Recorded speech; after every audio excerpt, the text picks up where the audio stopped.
Olá, meus amigos, tudo bom? Espero que sim, sempre na graça de Deus, não é?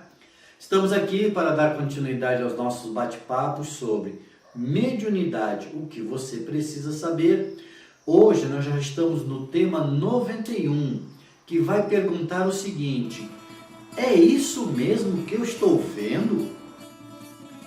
O nosso estudo espírita dessa quinzena vai tratar do tema, não é? Que vai falar sobre as criações mentais no mundo espiritual. Ouçamos aí o que Herculano Pires nos diz sobre o assunto. O ato mediúnico é o momento em que o espírito comunicante e o médium se fundem na unidade psicoafetiva da comunicação. O espírito aproxima-se do médium e o envolve nas suas vibrações espirituais. Realiza-se a fusão fluídica. Há uma simultânea alteração no psiquismo de ambos. Cada um assimila um pouco do outro.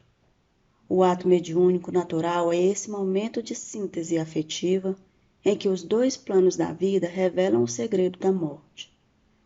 Como se vê, a mediunidade é um processo de relação indutiva, em que entram em jogo energias psicofísicas e energias espirituais. José Herculano Pires, em o livro Mediunidade. Como nós podemos perceber na fala do Herculano Pires, né, fica claro que a passividade ou a incorporação, né, como as pessoas chamam, Você tá no corpo do Murilo? Eu tô no corpo do Murilo. o Herculano Pires diz que nesse momento, né, do ato mediúnico aí, há uma troca, né, e o médium assimila os sentimentos do espírito comunicante e vice-versa. E o espírito comunicante também assimila ali os sentimentos do médium. Então, geralmente, na passividade, né, o médium ele vai sentir o desespero, ou a dor, não é? Ou a alegria do espírito comunicante ali, do espírito desencarnado. No caso, eu estou falando desencarnado, pode ser encarnado também, né? Mas nós estamos falando aqui no caso do desencarnado que está dando passividade, ou erroneamente, como se fala, está incorporado. Então vamos, por exemplo, pensar que o espírito do irmão que morreu afogado e que ficou ali com a mente cristalizada naquele momento do afogamento, né? Então ele vai, quando ele estiver dando passividade, quando ele estiver ali, né, o médium dando essa oportunidade para ele, o médium vai sentir o que ele está sentindo. Então muitas vezes o médium fica desesperado, não consegue respirar, parece que está se afogando ali, parece que o médium está naquele momento do afogamento, ali naquele desespero, não é? Porém, essa situação, não é, de desespero, de afogamento, ela tem uma explicação, não é? Então vejamos aí o que Herculano Pires nos explica sobre esse fato que parece ser tão comum.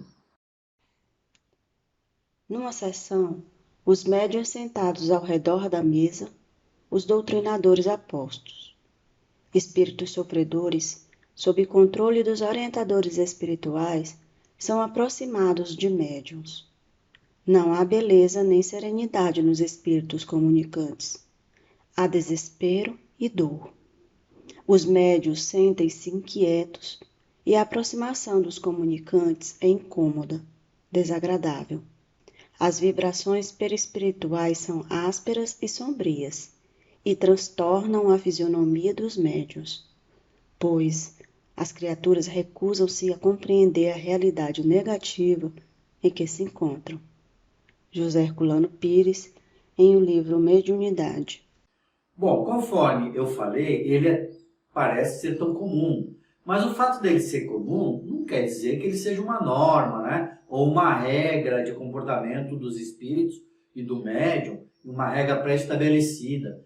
Todo irmão que morreu afogado não significa que ele vai dar passividade e desespero, não é? Que ele vai se comunicar ali naquele momento.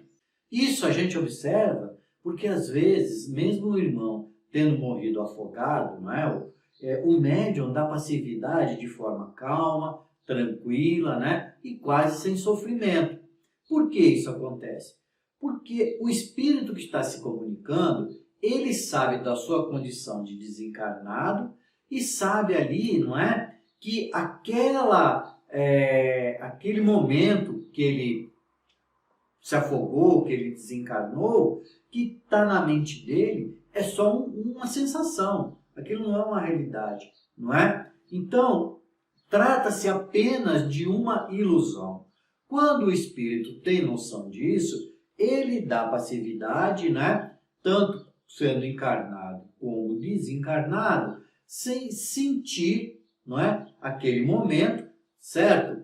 E faz ele compreender o mundo espiritual, não é? Então, isso faz com que o espírito não fique naquele momento cristalizado no seu pensamento, não é? E mesmo ele tendo morrido afogado, que deve ser um desespero, deve ser desesperador, uma morte muito difícil, né? Uma passagem muito difícil, ele dá passividade, tranquilo, e o médium ali também consegue transmitir os sentimentos do espírito tranquilamente.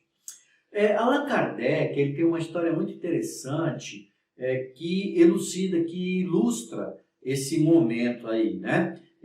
Dele mesmo, acontecida com ele, uma história de emancipação da alma dele, não é? Que ele nos conta. Ouçamos aí. Enquanto estávamos em nossa cama, um de nossos amigos nos viu várias vezes em sua casa, sentando-nos ao seu lado e conversando com ele, como de hábito. Transcreve nossa conversa e nos remeteu no dia seguinte. Era, como é bem de ver, relativa aos nossos trabalhos prediletos. Querendo fazer uma experiência, ofereceu-nos refrescos. Eis a nossa resposta.